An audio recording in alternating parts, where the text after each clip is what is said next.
This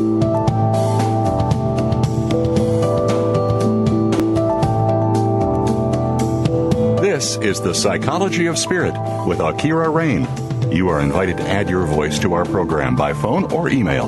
Our toll-free number in North America is 1-866-472-5795. That's 1-866-472-5795. The email address is AuKeeRa@sasktel.net. That's AuKeera@sasktel.net.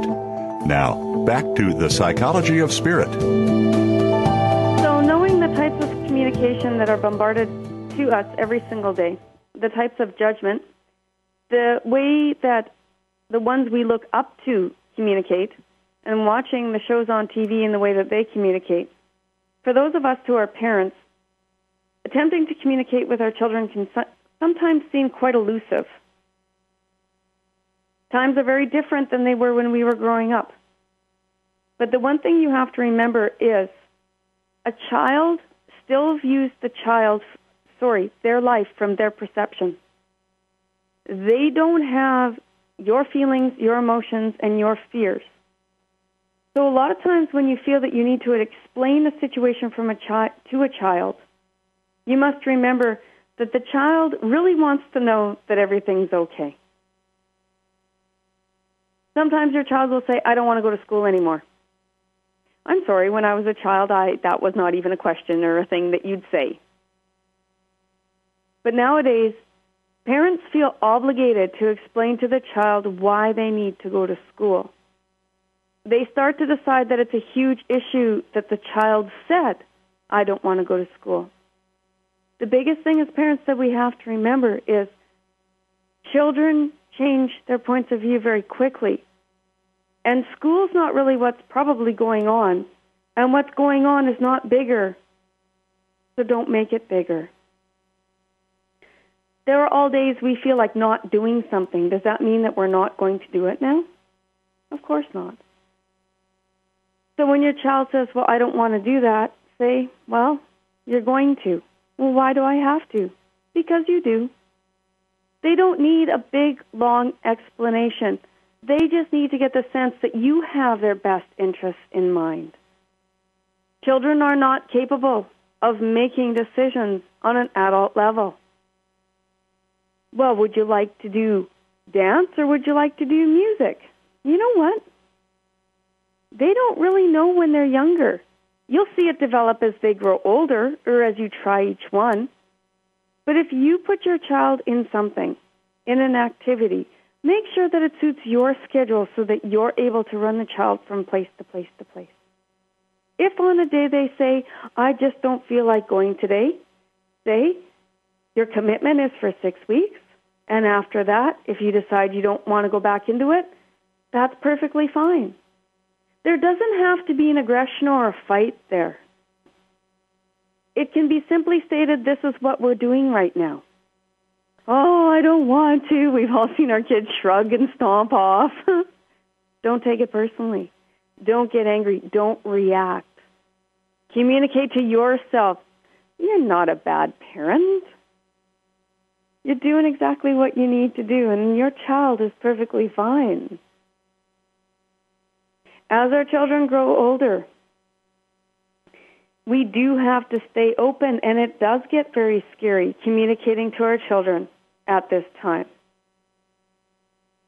You have to try and not be overbearing. You have to try and give them enough freedom. You have to try and communicate simple facts. And discipline is becoming more and more elusive. It seems that less parents know how to discipline. In my time, trust me, there was discipline. Now some of that discipline would be referred to as child abuse. We got spanked. And we aren't any worse for wear. But that's a personal choice. So you must find what works best for you. One of the things that I've found that I've seen work over and over again for many, many people is finding your child's currency. Now, a lot of us say this, but we don't really know what this means. It's something that your child really loves to do. And it's kind of their mindless pastime. For a lot of our kids nowadays, it's computer and video games. What you can do in your world is you can sit down and have a conversation with your child and lay down what's expected of them. Now, please make sure your expectations are realistic. Children are busy. They are very busy, and they're actually very stressed. And remember, the stress level is all relative. It may not be stress that we remember, but it's still there. When you set out their expectations, such as in the morning you have to get up, have a shower, brush your teeth, etc., etc., and when you get home you need to walk the dog or feed the cat, do your homework, yes, you do have to monitor it to some degree. But if you say, these things, if you do them every day, you gain an hour of computer. Or, of course, the time's up to you, remember. If you don't do one of these things, you will lose, and then you can put a time value on it, 5 to 10 minutes, even 15. What you want to do is every day, that child will end up with a minimum time, say, of a half an hour. So if they've done everything that they are supposed to do without being asked, because, I mean, some days you'll have to ask once, and you'll know your child good.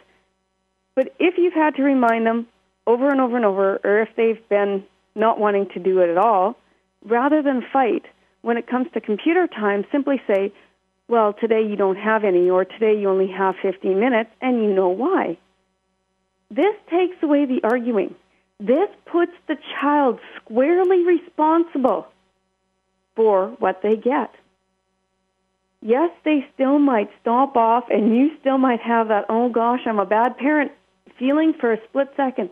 But remember, it was their choice. Don't take their choice away from them by trying to fix it.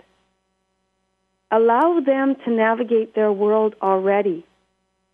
I know in my mind, as your child, if I do things that Mom and Dad asked, I get this.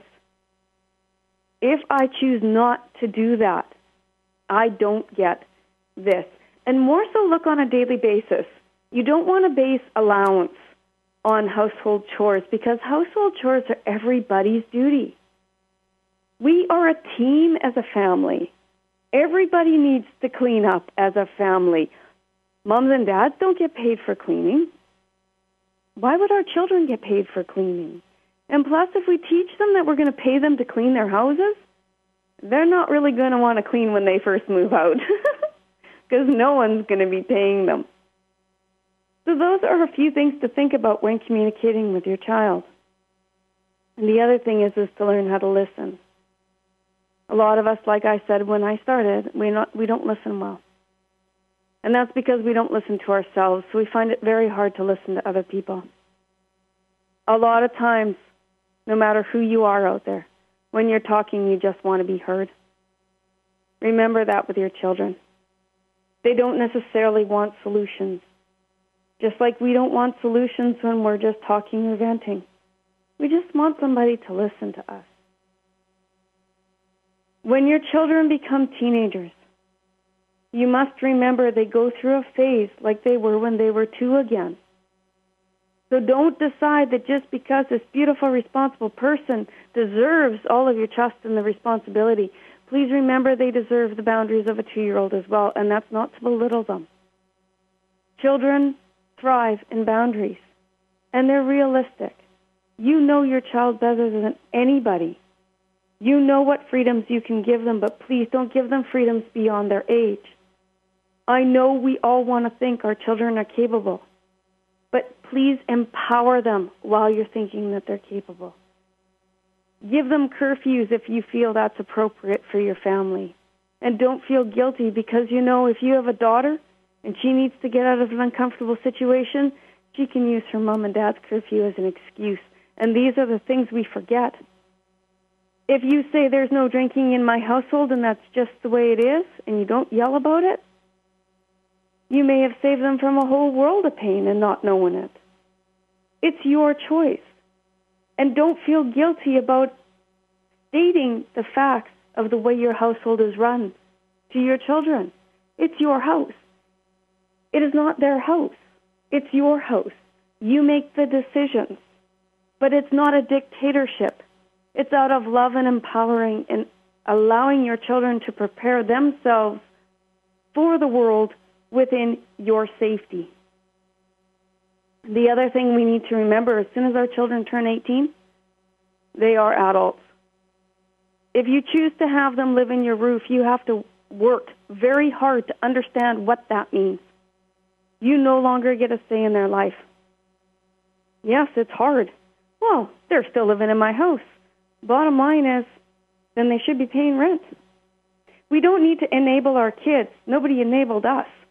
Nobody made our life easier, and we still thrived. We still made it to where we needed to be. Oh, well, it costs so much more money to get a house. Well, my parents didn't buy their house until they were late 20s, early 30s.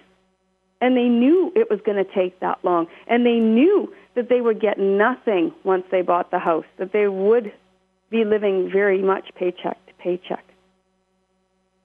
As soon as our children become adults, it is our job to allow them to make their own choices and not give our opinions unless asked. The relationship needs to evolve to an adult-to-adult relationship.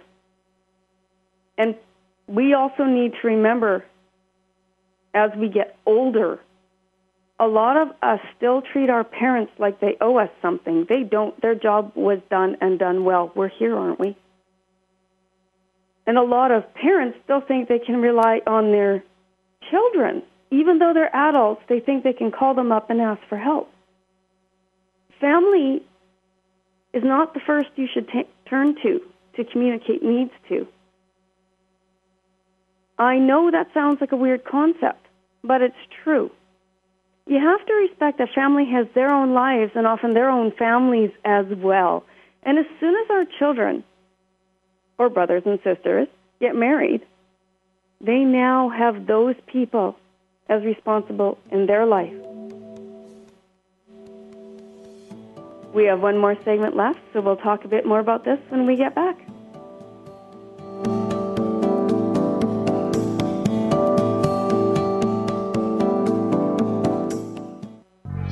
The new home for visionary positive change.